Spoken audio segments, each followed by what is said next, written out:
आज का 13 number question प्रश्नावली 15.1 का प्रायिकता का कितना नंबर क्वेश्चन 13 नंबर। इसमें कह रहा है कि एक पासे को एक बार फेंका जाता है। पासा क्या है जी, समझते हैं आप लोग? पासा नहीं समझते हैं?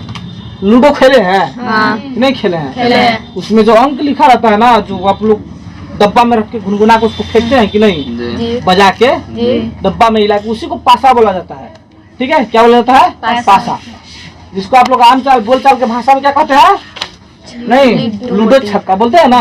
उसी में का जो होता है ना वो गोला वाला, उसको अंग्रेजी में डाइस बोलते हैं। क्या बोलते हैं? डाइस, जिसको पासा कहते हैं। ठीक है, तो उस पर क्या लिखा होता है?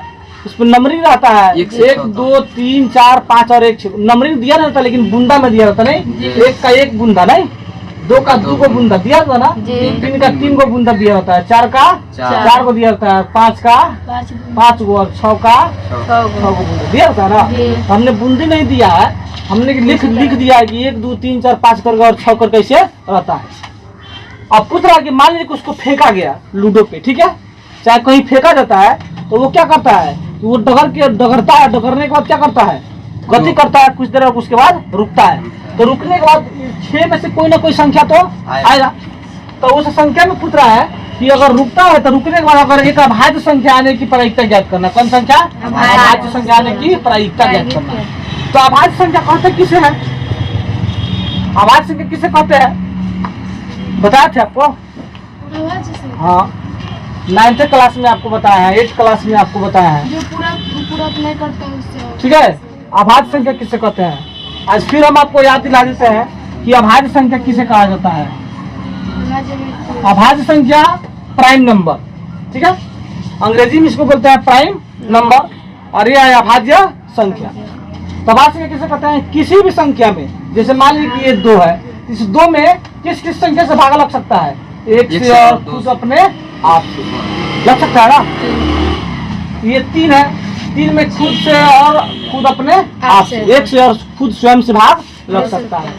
4 जो है, इस 4 में देख लीजिए, ये 4 में 1 से भी भाग लग सकता है, 2 से भी भाग लग सकता है और 4 से भाग सकता है, अपने आप से भी भाग लग सकता है। तो देखिएगा, अभाज्य संख्या उससे कहेंगे जिस संख्या में 1 से और अपने आप से भाग लगता है।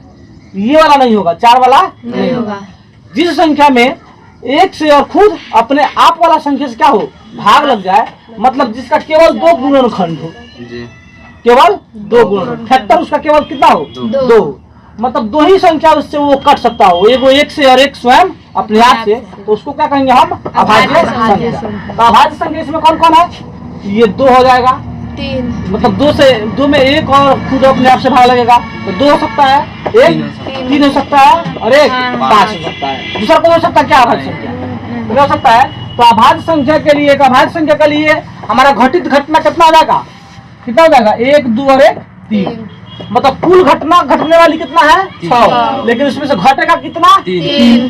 ठीक है, अब इसी 3 में से ना कोई एक आएगा, तो ये हो जाएगा घटित घटना कितना? 3। अब आपको इसकी प्रायिकता निकालना है, तो P = NE बटा NS, और NE का मान हो गया 3 और NS का मान कितना हो गया? 6। काटेंगे तो 3 एकम 3 और 3 दूना 6, ये 1/2 इसका आंसर हो गया। अगर पॉइंट में लिखिएगा तो आएगा 0. कितना? 5। ठीक है, तो पॉइंट में भी आप लिख सकते हैं। ठीक है, और ये ऐसे भी रहेगा तब भी कोई दिक्कत नहीं है। उसके बाद नंबर 2 में कह रहा है कि 2 और किसके बीच? 2 और 13 नंबर है, 2 और 6 के बीच स्थित कोई संख्या, 2 और 6 के बीच स्थित कोई संख्या। तो हम यहाँ लिखे हैं, उसको फेंका गया तो 2 और किसके? 2 और 6 के बीच ही कोई संख्या आएगा। तो ये 2 हो गया और ये कितना हो गया? 6। इसके बीच का ही ना कोई संख्या आएगा। इसके बीच में कितना संख्या है? 3 है ना, 3 4 और 5 तीनों वाला संख्या है। इसी 3 में से कोई एक संख्या आएगा। तो ये 2 और 6 के बीच स्थित किसी संख्या के लिए घटित घटना कितना हो जाएगा? 3 हो जाएगा। तो P इसका प्रायिकता निकालेंगे तो NE बटा NS, 3 बटा कितना हो जाएगा? 6, 1 बटा कितना हो जाएगा? 2, काटेंगे तो 3 एकम 3 3 दूना 6 हो गया। उसके बाद कह रहा है नंबर 3 में कह रहा है कि एक विषम संख्या फेंकने के बाद, ठीक है, आइए एक विषम संख्या के लिए क्या हो जाएगा? विषम संख्या इसमें कितना है? 1 है, 3 है और 5 है। कितना विषम संख्या हुआ? 3। तो विषम संख्या के लिए घटित घटक कितना हो गया? 3 हो गया। तो इसके लिए प्रयुक्त निकालेंगे P = NE/NS, यानी 3 बटा कितना हो जाएगा? 6। 3 कम 3 3 दूना 6। इसका भी आंसर कितना आएगा? 1/2 ही आएगा। इसका मतलब है कि इसमें तीनों का आंसर कितना आ गया? सेम आ गया, 1/2, 1/2 और 1/2। ठीक है, इसको राइट डाउन कीजिए, लिखिए।